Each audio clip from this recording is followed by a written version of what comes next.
नमस्कार.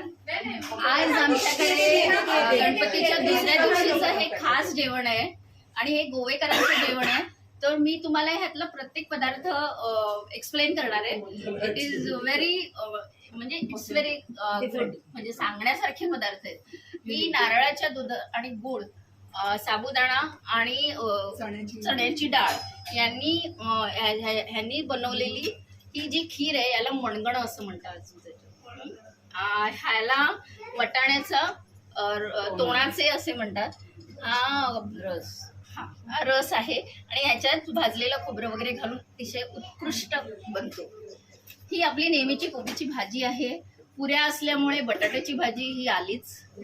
हा एक स्पेशल पदार्थ आहे, याला म्हणतात आंबाड्याचे सासव. आणि आंबाडा हा एक छोटं फळ असतं जे थोडंसं आंबट असतं आणि त्याला खोबरं आणि स्पेशल म्हणजे राई भाजून घालतात. तर त्याची टेस्ट खोबऱ्याच्या तेलामध्ये अप्रतिम येते. हे आणि वरण भात आता आलाच. आणि त्याशिवाय स्पेशल सोलकढी ही गोवेकरांची स्पेशल आहे. आणि भजी, मिरचीची आणि बटाट्याची भजी. सो सगळ्यांनी या छान जेवणाचा आस्वाद घ्यावा ही मी सगळ्यांना विनंती करते. आणि हे करणारे हे आमच्या सगळ्या सोडकर्सना स्पेशल काकी यांच्याशिवाय काहीच होऊ शकत नाही. ते आमच्या फॅमिलीचं इंजिन आहे.